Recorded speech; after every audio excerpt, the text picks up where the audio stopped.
today we have Lacey from We Are the Glitter Gospel Blog. She is a Instagram influencer who lives in Johnson City, Tennessee, with her husband and two dogs, Rosie and Lemon. She is expecting her baby boy in December, and we couldn't be more excited to have her on today to share about her infertility journey, her IVF experience, miscarriage, and what it's like sharing her journey to the world.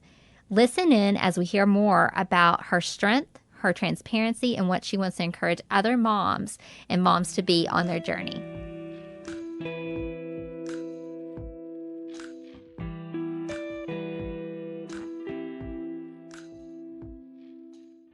Hey guys, welcome back to the Preview Alliance podcast. It's Sarah and Whitney. And today we're so excited. We have Lacey from the Glitter Gospel. You know her on Instagram.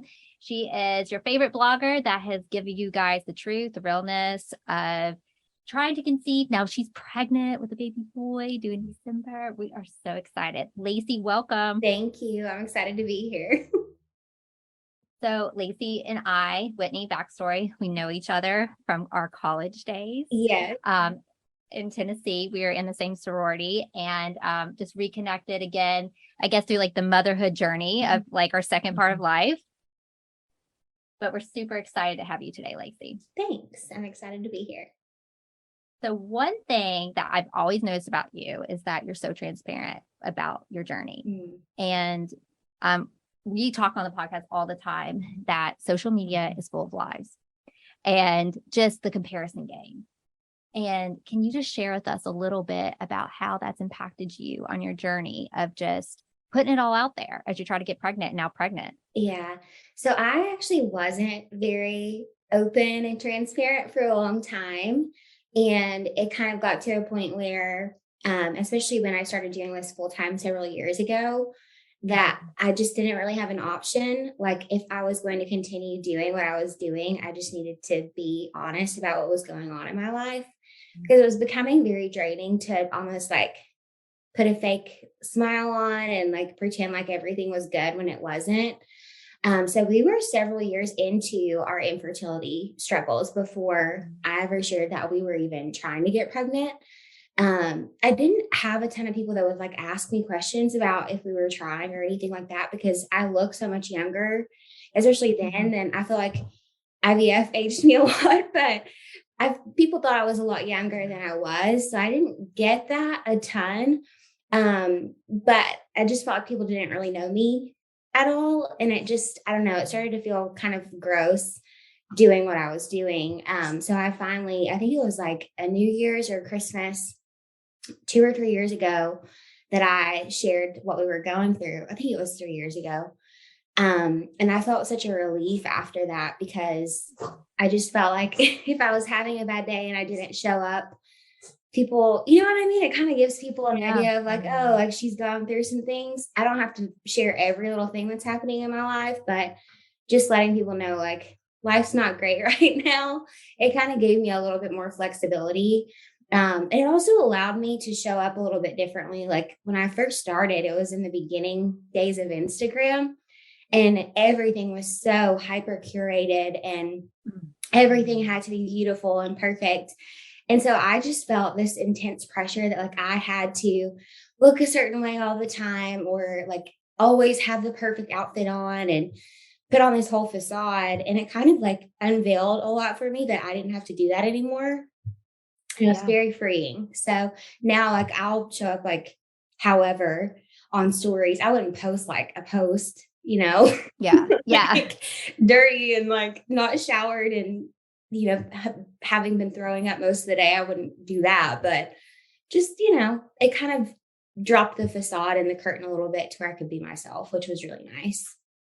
And it's so refreshing, because I know I can look at your stories and, you know, I'm feeling the same way with 2 kids, 2 boys. I'm like, I am not head to toe most days. I don't, you know, you have bad days, and to see someone who's constantly perfect on Instagram and you're beautiful and you're handling this, like, applaud you, Lacey, because I know you've been suffering. We'll get to this with like being sick a lot, and just showing that. And it's just like the comparison game that some of these bloggers do to, you know, moms when they're suffering or you're trying to get pregnant, and you're just like, life is not perfect. Yeah.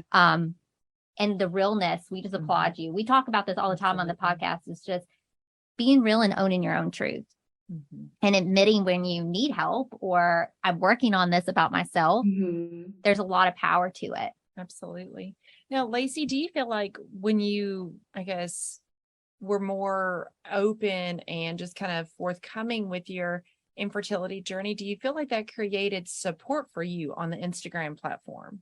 Yeah, it really did, especially for people in my age group, because I really struggled a lot for many years because all of my friends from college and high school, they, for the most part, I'd say 75% of them had already had kids. They were all, you know what I mean? Like they have kids going into like third grade this year and I'm pregnant. Like it was just, I felt very like, I don't know, like exiled kind of, because a lot of them didn't like continue inviting me to things. I don't know if they thought, oh, this is a kid's party. Like, why would anyone want to come? I'm the kind of person that I'm going to show up for my friends, no matter what, like difference of stage of life we're in. And thankfully I have people that are like-minded to that now, but I was feeling really bummed out. Like I felt like I had to start completely over. I had no like true, like deep friendships in my life anymore. And it opened a door for me where I saw like, I'm not the only woman in their 30s that's struggling to get pregnant. I'm not the only woman that's like scared that it's never going to happen for them. I'm not the only person that's having to spend thousands upon thousands of dollars to even try to make this happen. And it made me feel a lot less bitter, honestly, to know that like it wasn't like an isolated event. And it also just like gave me a lot of comfort in knowing that I had people that I could go to if I was having a bad day or had a question about something or whatever. Yeah. No, that's great. That's great. We've talked about when Whitney was going through her infertility journey. Yes. Instagram really wasn't like a place to turn to see similar stories. It wasn't, because that was back in 2015, 2016. So there was not the transparency. Yeah. It was like you mentioned, like the perfect, the curated, all of those things. So it's like, don't you dare be real and raw and vulnerable on there, because that's not what the algorithm wants. Yeah. You got to play to the algorithm. And so when I was dealing with infertility, it was really hard to find anybody that was even open and honest about their struggles. Yeah. And so we had mentioned this in a previous one, but I don't know if you're familiar with Megan Smalley. She's based out of Auburn, Alabama, and she had experienced like several years of IVF and miscarriages and all that. Okay. So we were going through infertility at the same time. So it's like, finally, someone who is actually going to be real with me. And I wish I had known about you long before, because it's like we have a camaraderie when you belong to the infertility club. Yeah, for sure. I mean, I don't think that it's that people didn't exist back then. I think, gosh, especially in this day and age, like IVF and anything like fertility treatment related is, I feel like it's scary, but it's becoming even more taboo again to talk about, which is a whole other conversation. Yes. Oh, wow. But I'm thankful that during a time period that I could share about what we were going through, that I could. And now I'm thankful to, hopefully I'm not done, obviously. Yeah. But I'm hopeful that on the other side, when I do enter like a new age of motherhood, that I'm able to be more of an advocate for those types of things. Because I think a lot of people, even once you're through onto the other side, they almost want, and I think it's probably a trauma response, but they don't want to talk about it anymore. They want to like leave that in the past. And, your story is your story. And if you had to do something like IVF to grow your family, that's not something to be ashamed of, but I feel like a lot of people are. Yeah, no, absolutely. And I guess one thing, since you've been more open, I know the DMs, people can be nasty and mean. How do you handle it? Oh my and gosh. What advice do you give just in general to people who get these like unwanted criticism? Yeah, I mean, I spent all of 2020 in therapy, which like half of that was telehealth because COVID. But that helped me a lot. And like, not even just on the internet, but just in general life, like learning how to create boundaries for myself, because I've never been good at that. But learning how to create boundaries was extremely helpful. It was really hard when we were going through IVF, and especially like the beginning of my pregnancy. I didn't post anything really for like 2 or 3 months. which obviously that's hard because it's my job, but like I just couldn't do it. One, I knew that it was going to give away that I was pregnant and I wasn't ready to share that. And two, people are so gross when you share about things that they don't agree with. And unfortunately, there are a lot of people that don't agree with IVF. And we shared an update on our retrieval stats. And on that post, that was kind of what did it for me. I had a lot of people commenting things because I am a believer, but we did IVF, like making comments about comparing it to other things like abortion and just making some really nasty comments on it. Who were people that just for some reason came up on their explore page or whatever. They had no idea who I was, didn't know my heart, didn't know anything.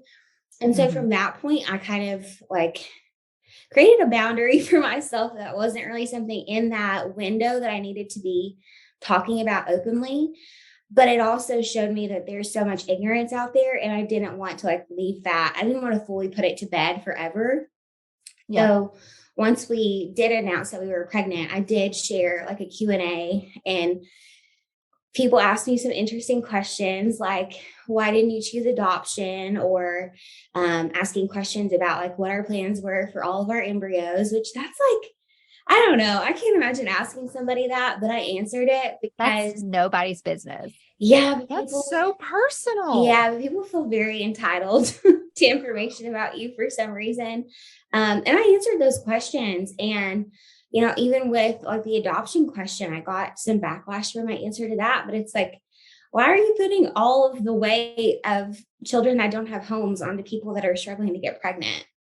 Exactly. Like that is like the best sentence I've ever heard to describe that. I'm telling you, Lacey comes through with some truth on I mean, and I turn in when I'm just like, yes, Lacey, you tell them like, this is not your life, people. Like and you say this all the time. You do not have to agree with me on this. And I didn't ask for your opinion. Like, I'm not telling you you're wrong, you know, but so why are you telling me I'm wrong? Absolutely. What about have you had these moments where you're just like, it's happening and I know you suffered a miscarriage and I suffered 2 miscarriages in our journey, and I struggled a lot, both pregnancies after miscarriages, of holding my breath almost, of like, is it going to work? Can I be attached to this baby? Especially with our youngest, James, I was very detached. And we talked about this. It was almost like a self-protection mechanism for me. And it like literally he was born, and it was a really traumatic birth for both my boys, but it's just holding him. And I was like, oh, I made it. I remember I said that. And I think a lot of post miscarriage pregnancies are kind of afraid to say that out loud because we're supposed to be so joyous and like, oh, we're blessed about this. And yes, we are, but like we still went through a huge loss. Yeah. And it's okay that we grieve those things. Exactly. Yeah. I tried to explain this to someone, and I was basically just saying that like, just because you're pregnant doesn't mean that everything else you went through like just like goes away. And the trauma of infertility, like I have women that now, like even with like the sickness stuff, like women that had HG and like still remember that period of their lives because it was so traumatizing for them, that had kids 20 years ago. So it's not like, oh, your baby is here and all of that stuff goes away and all of those feelings go away. I don't think it ever goes away. I think it's something you have to be like self-aware of and work through. Just like anything else. I mean, you're going to have really good days where it's not affecting you. And then you're going to have days where you see something that like sparks a memory or makes you think about something. It's just something you have to work through. But I don't know. I think that it's been hard. I think more so just because of what I do, because people are wanting me to share about the pregnancy and they're wanting like moments. One, I've not felt like having moments because I felt like garbage this entire pregnancy. And I struggled a lot with even sharing that because I feel a lot of shame around it. Like I feel guilty that I'm not like so joyous in this moment that I've waited so long for, but it's hard to feel joyous when the room's spinning and you're throwing up and you can't eat and your body's still changing and it's just been a lot. So I felt a lot of guilt about that. But as far as like the fear, I still feel very emotionally detached from this child. And that makes me really sad. Like I have moments where I do allow myself to go there, but I pretty quickly snap back to where I was. And it's not intentional. And I wish that I could change it, but I can't. Like we had our anatomy scan late. I'm almost 24 weeks. I'll be 24 weeks in a couple of days. And we didn't have our scan until we were 22 weeks. And I thought, oh, this is going to be the moment. Like that's going to be when I feel better, when I see that everything's good with this baby. And everything was good. And he's measuring ahead, which is great. But I didn't feel that. Like there was no instantaneous, joyful moment. Like I thought I was going to like burst out into tears and feel this huge sigh of relief. It didn't happen. It still hasn't happened. I think because of like the timeline, I'm feeling more confident in buying things, which is good. But I also don't have a choice because I don't want to bring a baby into the world and like not have anything that it needs. But I don't know. I don't think any of that ever goes away fully. I think for women that have gone through infertility as well, I think that there's probably a struggle even once the baby's here, because you're constantly going to be worried that something is going to happen to your child because of how hard it was to even get them here in the first place. So absolutely. I don't have a great answer for how to deal with No, I mean, I will tell you, especially James, our last, you just described what my whole pregnancy was, and normalizing that because we're coping with it. We're doing our best we can. Being open and honest with that. There's so many other women that's going to say, yeah, me too. Thank you for saying that. Yeah. So just appreciate just that encouragement and honesty. And it's like Whitney and I've talked about this. It's just, it does not mean we do not love this child or we do not want this child. And it's just like that taboo-ness of like what we're supposed to be and do and say. Yeah. Well, and I think it's very much a defense mechanism too, when we don't bond in our pregnancies, whether it be from infertility stuff or like my second daughter kind of started out with a bang with an ovarian cyst rupturing at 5 weeks. And I thought it was an ectopic pregnancy. And then COVID hit in March of 2020. So she was a COVID baby. I was working in the hospital at that time. So truly, I'd never felt like I bonded with her that much during pregnancy because I was so scared something was going to happen to take her away from me. Yeah. And I thought, well, if I don't bond with her, it won't hurt as much. Yeah.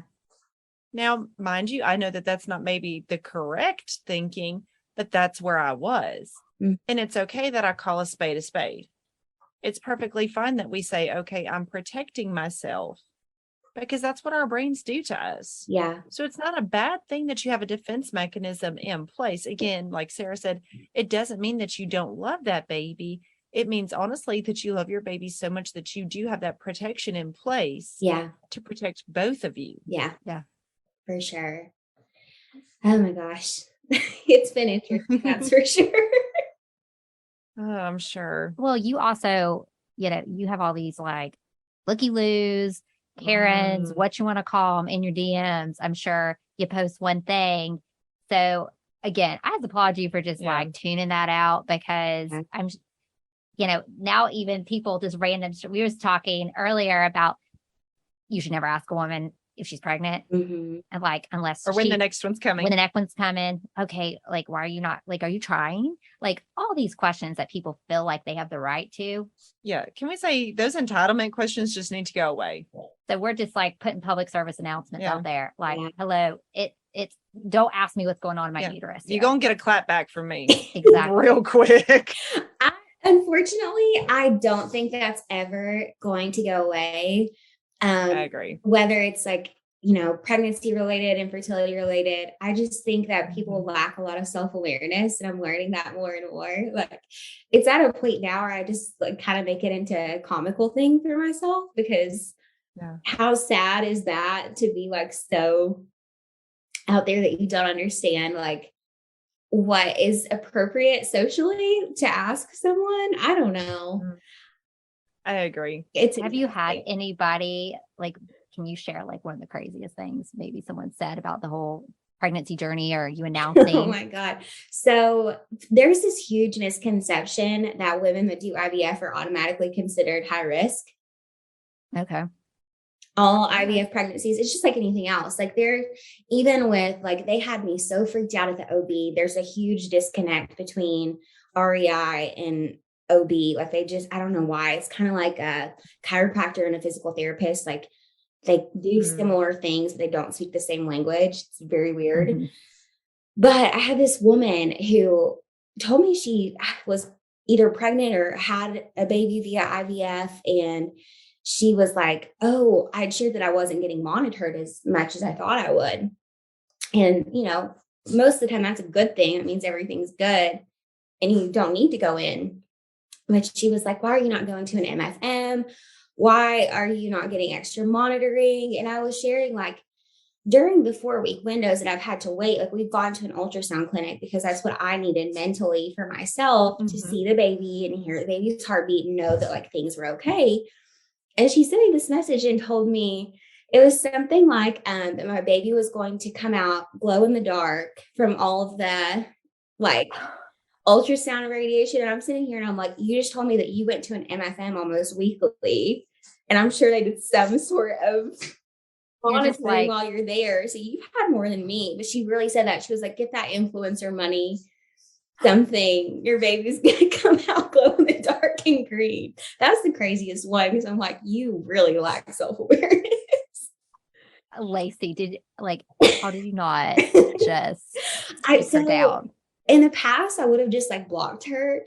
But I was gonna say, I feel like I would have been like, swiping on you. You get blocked. No. So I don't know. I feel like my mentality around a lot of things has changed in the last like year and a half, especially. But I kind of like want people that are wishing badly upon me to like see how good I'm doing.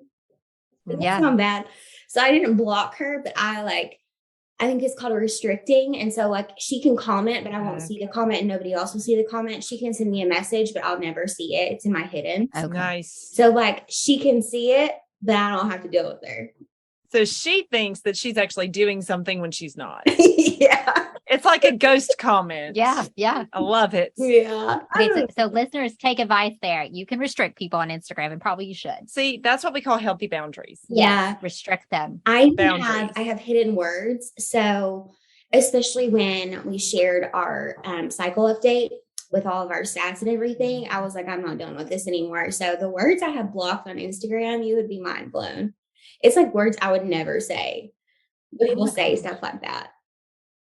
It just, again, I applaud you for just putting it out there and dealing with, lack of better words, fools. These people are just crazy sometimes. And, and has anybody come up to you in public and been like this? They did this to me when I was, especially in Boston, when I was still at the nurse at the VA, they would want to touch my stomach. And I got so weirded out. They want to touch the belly. And I'm like, do not touch me. Yeah. I could not stand that. I don't leave my house really. So you're probably better for it. Lacey. Yeah. I go to the OB and I go to the chiropractor and I'm like, I've gone to a couple of like 1-year-old birthday parties. But other than that, I've really not left my house in the last 5.5 months. Really, I don't blame you.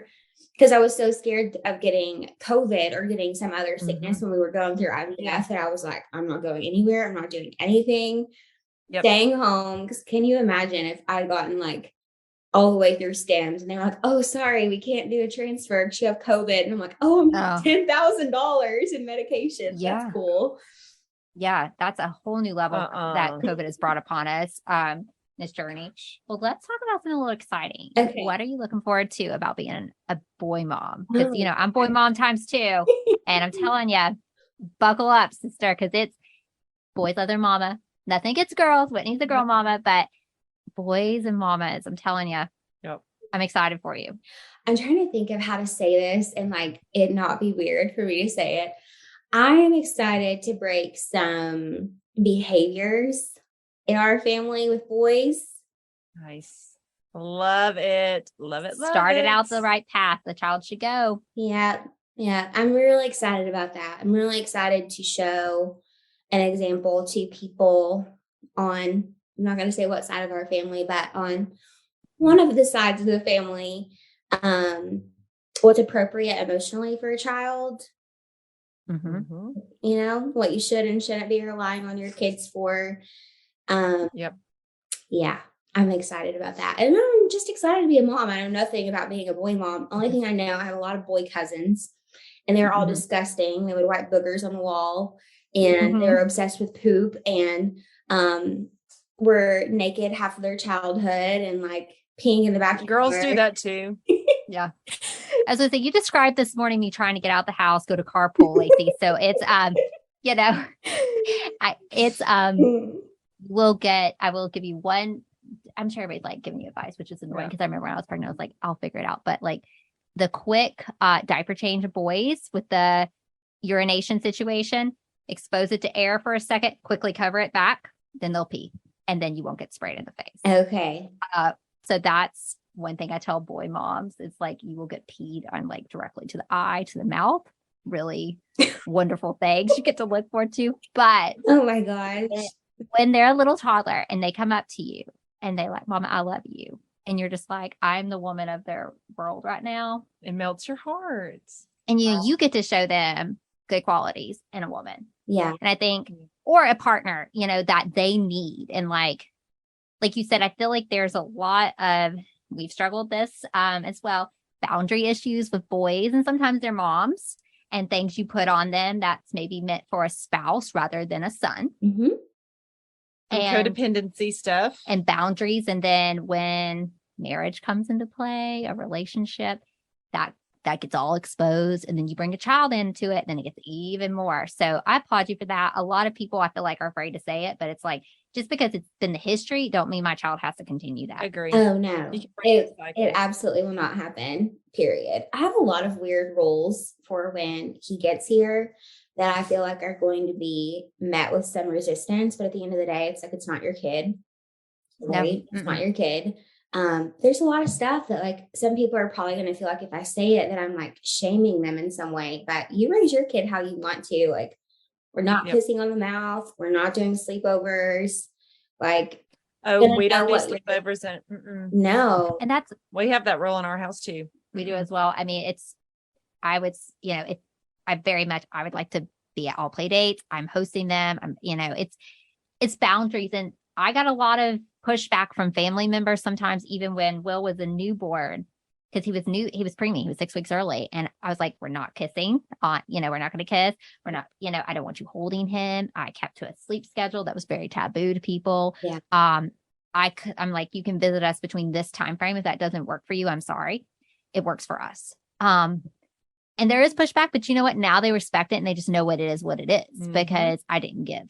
And it's how you function as you're the mom. You know what's best for this baby boy. Yeah. And you know what's best for you, because we talk a lot about the postpartum period. Yep.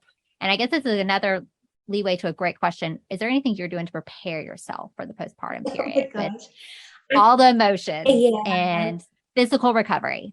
I feel like it's been more so like setting like boundaries and rules. And most of them we haven't yet discussed with the people that it would affect, but just kind of preparing myself for that just because of experiences I've had, especially during my pregnancy, but like really in the last 10 years that Luke and I have been together, so that I don't experience those things while I'm going through such a hard time. Mm-hmm. I think the hardest thing that I'm trying to figure out is Luke is very much like wanting his parents to be able to visit us in the hospital. And I'm like, I'm okay with that under very certain circumstances, because I have literally no idea what's going to happen. I have no idea. It may be like the easiest thing I've ever done, because some people are like, oh yeah, I sneezed and the baby came out. And then some people are traumatized forever. I'm like, if I've been through a traumatic experience, I don't want anyone there. I agree with that wholeheartedly. And I had 2, what I would consider non-traumatic, uncomplicated deliveries. I had a second degree with my older daughter, but I mean, other than that, very much uncomplicated. And this was pre-COVID. Mm-hmm. So everybody that, ever knew about us was there, like day of delivery, visiting us, all the things. I was exhausted. Now, mind you, I went into labor at 2:30 that morning. She was born at 11:40. So pretty short labor and delivery overall. We didn't stop having visitors till 8:30 at night. That's too much. It was way too much. And I told my husband after that, if we ever do this again, we are not going to have visitors day of delivery. I don't care if I deliver her at 7:00 in the morning. It's not going to happen. Well, then my second child ended up being an August 2020 baby. So COVID, like I was lucky my husband got to be there, truth be told. Yeah. So COVID got to be the bad guy for me. But it was really nice to not have to worry about the constant revolving door of visitors.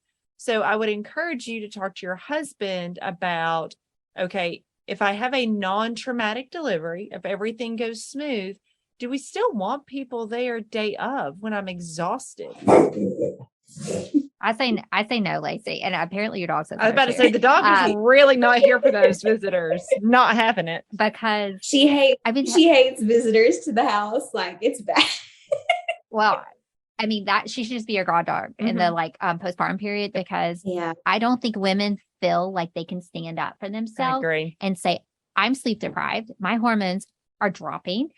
Okay. I'm leaking from different parts of my body. Yeah. Okay. I have, it's either came out one way or been cut out of you. Mm-hmm. Okay. Like, and then we're expected to smile in our little gowns, entertain people and offer them, would you like some of the water that's at the bedside? No, thank you. Yeah. Like, so again, hold your boundaries. We tell this to our moms on the podcast all the time. It's up to you. People have to respect what you said. Yeah. But if you don't ever said it, you're going to have these people that steamroll you. Well, and also, especially during labor and delivery, your nurse can be the bad guy for you. Uh-huh. So keep that in mind. I don't know what the visitor rules are for COVID up where you're at, but, you know, say you're allowed to have like 3 people with you, and all of a sudden you're like, okay, I'm tired of my mom being here, or Aunt Joe, or whoever, whatever it is. Then you just look at your nurse and you're like, hey, what about a check or something like that? Like, you use those words. Have a code word with your nurse, and she can say, okay, everybody come out. It's time for a check, whatever. We'll come get you when we're ready for you again. All the things. Your nurse will be the bad guy for you. Yeah. So it's okay that you utilize that, because they don't mind doing it.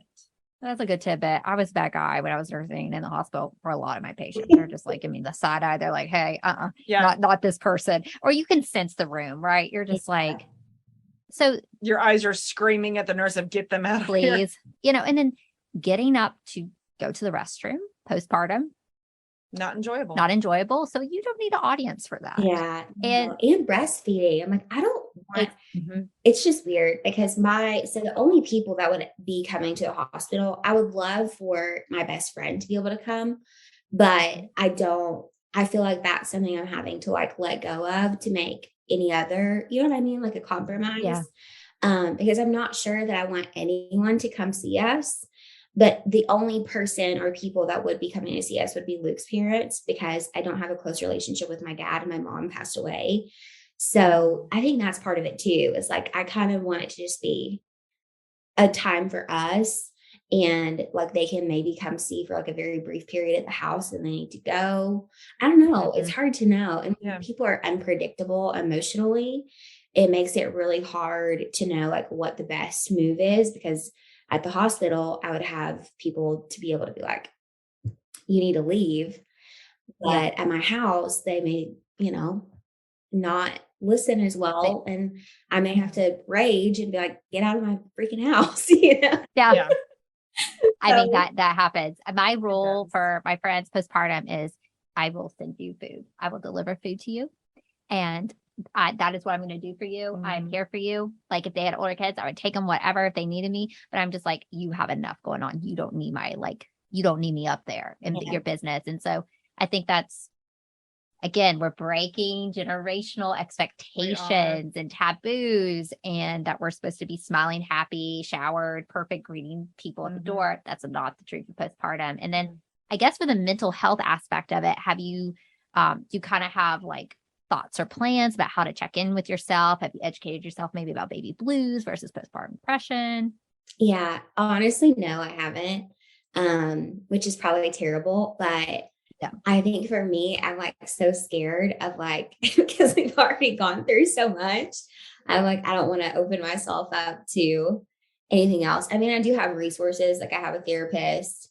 We can have talked about the fact that like, I'm probably going to need like a safe word if I'm like getting frustrated about things. I And I've let him know that like I will not have the capacity emotionally to deal with crap from people. So like you're gonna have to learn how to do that because it's not, you know what I mean? Like I feel like women are shafted so much. Like physically I had to go through the process of IVF. Like, yes, it was hard for him emotionally, but for the last, several years, that's all been on me physically.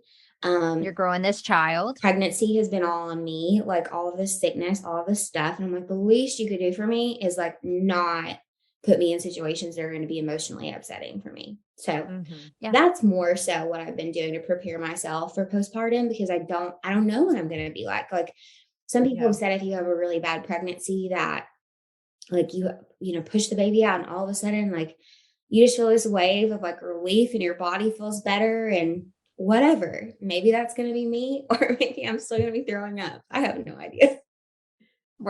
Speaking of throwing up, that's incredibly hard to experience. I had a milder version with Will, and it drains you so much, Lacey. So again, thank you for being transparent to show other people like it's hard and we want this baby, but like the day to day, there's a lot of suck in it. Yeah. And the toilet and you become friends in the trash can.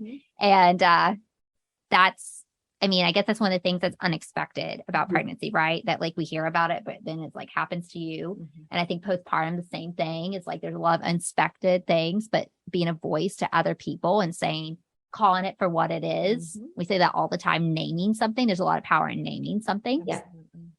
And it's freeing, but we are cheering you on, Lacey. We're so happy for you. And I know so many, even just from sorority days, I've seen so many of our fellow sorority sisters out there, 80 Pi for all our listeners to know, have just been like following and cheering you on. So I know there's a lot of crazies out there, but there's a lot of good people that you are shining a bright light for. And we're all about honesty here. And we would love to have you back once baby boy is here. No, for sure. To hear what you're thinking about, how you set these healthy boundaries, how you've restricted some new words in your DMs and posts. Yeah. Because I'm sure having him will bring a whole new level of just trolls. Yes. And you able to tell moms, hey, you can set this limit. I'm going to raise my child this way. I think you've got like an awesome platform.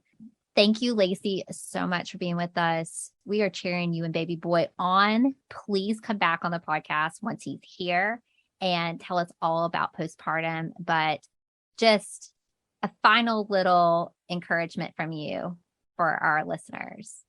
So honestly, just keep on going. And if you don't feel like you have a great care team or you're not in the right place, keep looking. We had to travel and it's hard, but you can do hard things and you'll make it work. Thank you so much, Lacey. Your joy as always. We'll keep on following, share some more stories for us, and we'll be rooting you on. Okay. Thank you so much. All right. Bye.